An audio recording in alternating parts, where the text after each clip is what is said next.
नमस्कार दोस्तों, आपका बहुत बहुत स्वागत है हमारे YouTube channel an article resolution में। मेरा नाम है राहुल गुप्ता। आज मैं बात करने जा रहा हूँ आसाम फ्लड्स के ऊपर। आखिर क्यों हर वर्ष आसाम में फ्लड्स आते हैं, इन सभी विषय पे मैं आज इस वीडियो के माध्यम से आप लोगों से चर्चा करूँगा।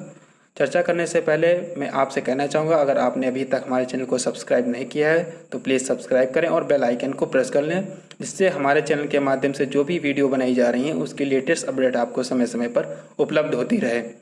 गाइस, आप हमें इन सोशल मीडिया हैंडल पर भी फॉलो कर सकते हैं, जिनमें इंस्टाग्राम, फेसबुक, टेलीग्राम और अन्य सोशल मीडिया हैंडल जिनके लिंक आपको सामने दिखाए जा रहे हैं। आप इन लिंक पर जाकर हमारे चैनल के साथ जुड़ सकते हैं और हमारे चैनल को सब्सक्राइब कर सकते हैं। दोस्तों, वीडियो थोड़ी लेंथी होने वाली है, वीडियो को आप बिल्कुल भी स्किप मत करिएगा, वीडियो को लास्ट तक देखिएगा। मैं नहीं चाहता हूँ कोई भी इम्पॉर्टेंट फैक्ट्स आपसे छूटे जो आपकी प्रतियोगी परीक्षाओं के लिए उपयोगी साबित हो सकता है। दोस्तों, ठीक है, स्टार्ट करते हैं वीडियो को। आसाम में बाढ़ और उसके समाधान। पिछले कुछ दिनों से आसाम में बाढ़ की भीषण स्थितियां बनी हुई हैं। इससे राज्य के 33 जिलों के 57 लाख लोग प्रभावित हो चुके हैं और साथ ही बड़ी मात्रा में जान माल की हानि भी हो चुकी है।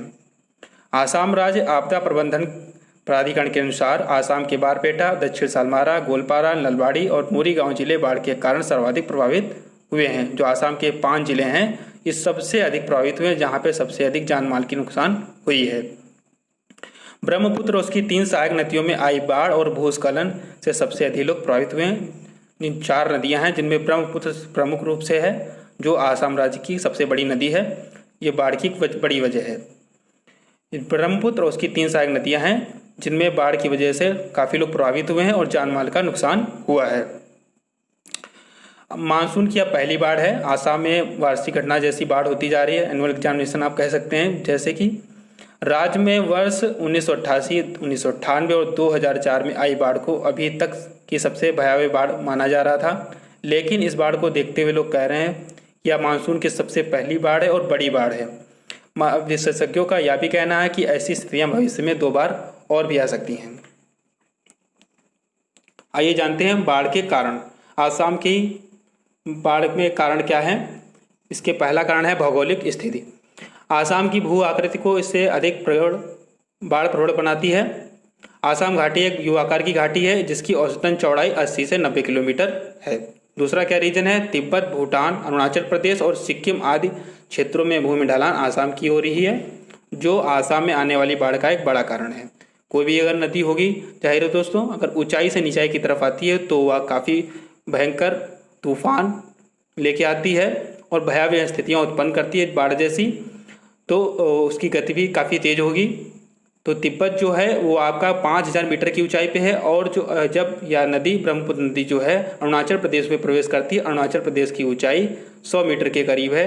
तो वहाँ से जो प्रवेश जब नदी करती है ब्रह्मपुत्र नदी, तो एक तेजी के साथ आती है और काफ़ी सिल्ट और गाद लेके आती है, जिससे बाढ़ की स्थितियाँ काफ़ी उत्पन्न हो जाती हैं। आसाम हिमालय का अपेक्षाकृत एक नवीन भाग है, इसीलिए अभी इस भूमि का कम कठोर जो भूमि है वो कम कठोर है। कम कठोर होने की वजह से भूमिचरण तेजी से होता है। जो आसाम हिमालय है वो हिमालय का एक नया भाग है, जो उसकी भूमि है काफ़ी कम भी कठोर है, जिससे बारिश की वजह से इसका भूमि का क्षरण हो जाता है और बाढ़ जैसी संभावनाएं उत्पन्न हो जाती हैं। वह अपवाह तंत्र, जो आसाम की सबसे बड़ी नदी है ब्रह्मपुत्र, उसका अपवाह तंत्र भी एक बाढ़ का कारण है। आसाम राज्य की सबसे बड़ी नदी है ब्रह्मपुत्र, जिसका अपवाह क्षेत्र चीन, भारत, बांग्लादेश और भूटान में लगभग 5,80,000 वर्ग किलोमीटर बताया गया है। ब्रह्मपुत्र विश्व की शीर्ष 5 अवसाद प्रवाहित करने वाली नदियों में से एक है। अवसाद किसके कहते हैं? अवसाद कहते हैं साल्ट या गिल्ट को, आप इसको कह सकते हैं। इन अवसादों के जमाव से पानी के प्रवाह में रुकावट आती है। जब ये साल्ट और गाद जमा हो जाता है तो ये पानी की गहराई को कम कर देता है और उस पानी ऊपर से फ्लो करने लगता है, जिससे आसपास के क्षेत्रों में पानी भरने लगता है, जिससे बाढ़ की संभावनाएं बढ़ जाती हैं। ब्रह्मपुत्र में अवसादों की बड़ी मात्रा तिब्बत से प्रवाहित होकर आती हैं। तिब्बत के क्षेत्र की शुष्क, चट्टानी और वृक्ष रहित परिस्थितियां अवसादों की अत्यधिक मात्रा हेतु जिम्मेदार हैं। जो अवसाद लाती ब्रह्मपुत्र नदी, उसके लिए क्या जिम्मेदार है? उसके लिए तिब्बत का शुष्क क्षेत्र, चट्टानी और वृक्ष रहित परिस्थितियां हैं, वो अवसादों की अत्यधिक मात्रा लाने में जिम्मेदार हैं, जो बाढ़ की स्थितियों को बढ़ावा देती हैं। भूकंप भूकंप भी एक वजह है। नदियों का प्रवाह भूकंप प्रभावित क्षेत्र होने से कारण नदियों के मार्ग में परिवर्तन हो जाता है और साथ ही नदियों का स्वरूप भी प्रभावित होता है। जहाँ से नदियाँ निकलती हैं वो भूकंप प्रभावित क्षेत्र हैं, जिनसे क्या होता है नदियों के मार्ग परिवर्तित हो जाते हैं और साथ में नदियों का जो स्वरूप होता है वो काफ़ी विकराल हो जाता है और भयावह स्थितियाँ उत्पन्न हो जाती हैं बाढ़ जैसी। वर्ष तो 1950 में आए एक विनाशकारी भूकंप की वजह से डिब्रूगढ़ में ब्रह्मपुत्र नदी के जलस्तर में 2 मीटर की ऊंचाई या बढ़ोतरी देखी गई थी। जो जब 1950 में एक भूकंप आया था उस वजह से ब्रह्मपुत्र के नदी के जल स्तर में जो डिब्रूगढ़ के आसपास 2 मीटर की बढ़ोतरी देखी गई थी और बाढ़ की संभावनाएं हुई थी। भूमिक्षरण या भूचरण बात एक ही है। नदियों के किनारे के वृक्षों और झाड़ियों की कटाई से भूमि का क्षरण स्थितियाँ उत्पन्न हो रही हैं। इसमें क्या होता है, जो आप नदी के किनारे वृक्ष और झाड़ियाँ लगी थी उनकी कटाई से भी भूमि का क्षरण होता है बाढ़ की वजह से। साथ ही ये झाड़ियाँ जल के प्रवाह को रोकने और रिहायशी इलाकों में जल को प्रवेश करने से भी बाधित करती हैं। इन झाड़ियों की वजह और वृक्षों की वजह से जो जल होता है वो रिहायशी इलाकों में प्रवेश करने से रुक जाता है। ये भी एक सहायक हैं। अगर इनकी कटाई और छटाई होती है तो ये बाढ़ में एक बड़ा कारण है। शहरी नियोजन अगला कारण है। शहरी नियोजन की वजह से भी बाढ़ की स्थितियां उत्पन्न होती हैं। नदियों के किनारे लगातार बढ़ती मानव बस्तियां बाढ़ से सबसे ज़्यादा प्रभावित होती हैं। बढ़ती बस्तियों से आर्द्र भूमियों को बहुत ज़्यादा नुकसान पहुंचा है। आर्द्र भूमि अतिरिक्त पानी की मात्रा को अवशोषित कर लेती हैं, लेकिन इनकी कम होती संख्या ने बाढ़ को प्रभाविता को और अधिक बढ़ा दिया है। जो आर्द्र भूमियाँ होती हैं बाढ़ जैसी स्थितियों को कम कर देती हैं, लेकिन हुआ क्या है, शहरी नियोजन होने की वजह से क्षेत्रफल पे आम बस्तियां बनने की वजह से इस क्षेत्र को ढक लिया गया है, जिससे बाढ़ की संभावनाएं और अधिक उत्पन्न हो गई हैं। अगला है बांध डैम। स्वतंत्रता के बाद असम में बाढ़ की समस्या के समाधान के लिए स्थायी डैम बनाएंगे, मतलब टेम्परेरी डैम बनाएंगे, जिनकी संरचना काफ़ी कमज़ोर थी और दयनीय भी थी। इसी वजह से भी बाढ़ की संभावनाएं बढ़ती रहती हैं, जो टेम्परेरी डैम हैं उनकी वजह से, और उनकी जो संरचना है वो भी काफ़ी कमज़ोर है। बाढ़ से क्या प्रभाव हुए हैं। वर्तमान में आसाम के काजीरंगा राष्ट्रीय उद्यान का लगभग 95% हिस्सा आपका डूब चुका है इस बाढ़ की वजह से। मालेगांव स्थित पोबीतोरा राष्ट्रीय उद्यान का भी 70% हिस्सा बाढ़ के से प्रभावित हो चुका है। अगला, जोरहाट जिले में पड़ने वाला माजुली द्वीप पूरी तरह डूब चुका है और बाढ़ से इस नदी द्वीप की जो है जैव विविधता को भी नुकसान हुआ है।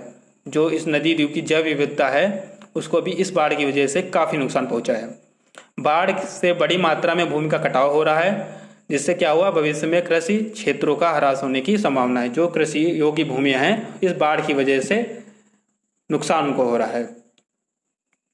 आसाम में बाढ़ से तबाही। आइए इस बाढ़ से होने वाली आसाम में तबाही कितनी हुई है अभी तक उसके बारे में देखते हैं। रिलीफ कैंप में अभी तक 1,47,000 लोगों को पहुंचाया जा चुका है और इसमें आपके 30 जिले जिन पे बाढ़ के असर हैं। काजीरंगा का 95% हिस्सा डूब चुका है और इसमें 4,663 गांव पर असर देखा जा रहा है इस बाढ़ का। फसल में क्या है, फसल पर इसका कितना असर है, 1,63,969 हेक्टेयर जो भूमि है फसल योग्य वो भी इसमें आ चुकी है इस बाढ़ प्रभावित क्षेत्र में। बाढ़ की चपेट में आबादी लगभग आप 52,06,000 के करीब मान सकते हैं, जो इस बाढ़ प्रभावित क्षेत्र में आ चुकी है। आइए अगले फिगर को देखते हैं। असम बाढ़ में अभी तक कितना नुकसान हो चुका है। 2007 से लेकर 2017 तक बाढ़ से अभी तक 742 मौतें हो चुकी हैं। फसल और संपत्ति का नुकसान अभी तक 2007 से 17 तक 23,493 करोड़ रुपए का हो चुका है।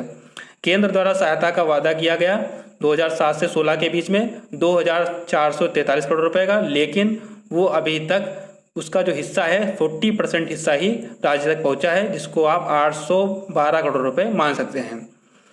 असम का कितना हिस्सा बाढ़ की चपेट में अभी तक आ चुका है सन 98 से लेकर और 2015 के बीच में, वो है 22.54 लाख हेक्टेयर या करीब 28.75% आप मान सकते हैं, जो आसाम का हिस्सा बाढ़ प्रभावित क्षेत्र में आ चुका है। बाढ़ प्रतिक्रिया होने पर हमें क्या करना चाहिए, सबसे पहले उसके परिचय को देखना चाहिए, उसके बारे में जानना चाहिए।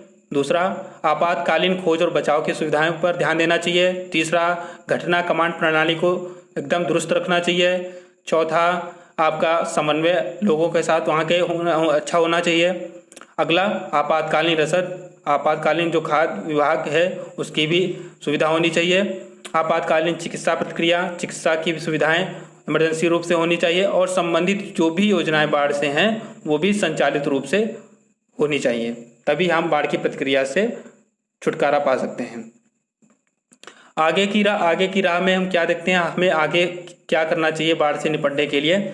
सरकार और संबंधित एजेंसियों को तटबंध बनाने की मौजूदा नीति की समीक्षा करने की जरूरत होगी तथा रुकी हुई जो भी परियोजनाएं आपकी हैं उनमें तेजी लाने की दिशा में कार्य करना होगा।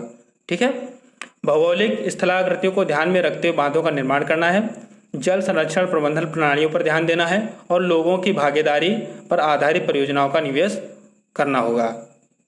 अगला, चीन, भूटान तथा अन्य पड़ोसी देशों के साथ नदी जल उपयोग संबंधी जो भी आंकड़े हैं उनको साझा करने होंगे, तभी हम बाढ़ जैसी भयावह स्थितियों से निपट सकते हैं।